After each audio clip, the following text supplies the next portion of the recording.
Lalu bagaimana penanganan korban terdampak kebakaran apartemen di Hong Kong? Sudah ada bersama kami juru bicara Kementerian Luar Negeri, Fat Nabil Mulacela. Selamat malam Pak Fat.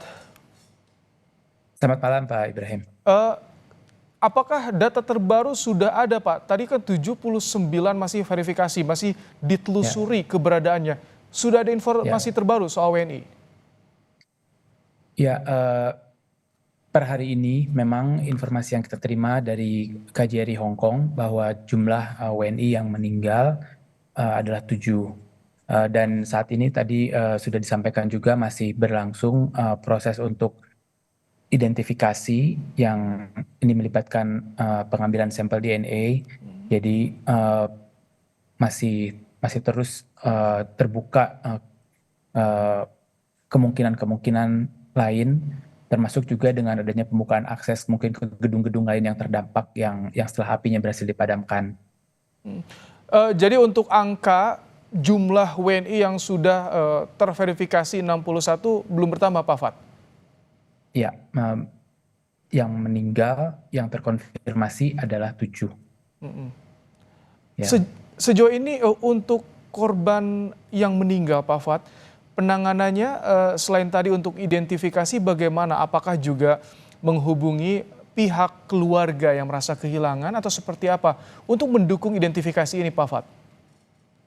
Ya, KJRI Hong Kong melakukan koordinasi betul dengan otoritas-otoritas terkait di Hong Kong untuk penanganan WNI yang telah terkonfirmasi sebagai korban meninggal dunia, dan proses penanganannya sendiri dilakukan sesuai dengan ketentuan yang berlaku di sana juga, dan koordinasi juga dengan keluarga. Jadi termasuk apabila akan dilakukan langkah-langkah lebih lanjut itu harus dengan dasar persetujuan dari pihak keluarga.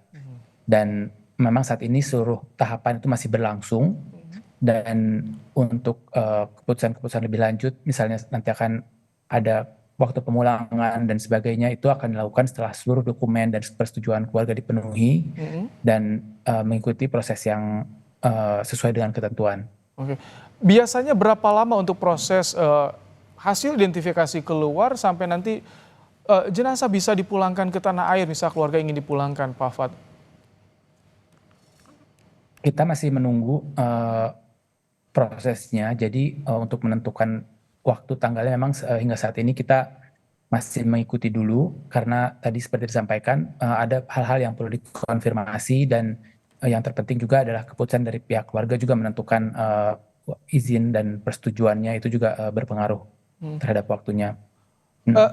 kalau untuk informasi yang 200 korban masih dinyatakan hilang, ada kebaruan data dari otoritas Hong Kong, Pak Fat? Kita belum ada yang terbaru, tapi secara berkala setiap kali ada perkembangan kita akan diinfokan kembali, dan itu adalah salah satu yang memang dilakukan juga oleh tim kita di KJRI dengan melalui posko kedaruratan yang dibuka di uh, Taipo Community dan di KJRI, yaitu untuk mengidentifikasi dan verifikasi, kemudian juga melakukan untuk distribusi bantuan logistik yang diperlukan, dan juga termasuk untuk memfasilitasi sekiranya diperlukan itu penerbitan dokumen-dokumen untuk asistensi kepada yang memerlukan. Baik. Pak Fat, untuk korban terluka yang sempat mendapatkan perawatan, kondisinya bagaimana, Pak Fat? Korban yang luka-luka mendapatkan perawatan di rumah sakit setempat. Kondisinya yang sudah membaik dipindahkan ke perawatan yang mandiri di kerabat dan pemberi kerja. Oh, baik. Untuk warga negara Indonesia ini kan 140 yang bekerja sektor domestik di bangunan ini, Pak Fat. Yang tadi yang selamat, apakah ada trauma healing dari KJRI untuk bisa memulihkan mereka, Pak Fat? Untuk langkah-langkah tersebut itu termasuk dari yang dilakukan oleh KJRI, jadi melihat apa saja yang dibutuhkan, dan ini berkoordinasi juga dengan otoritas setempat di Hong Kong dan pihak-pihak yang terkait dengan agensi juga.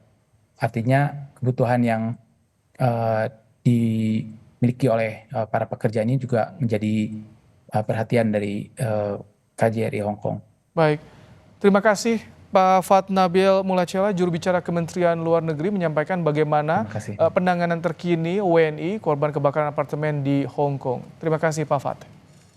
Ya, selamat malam.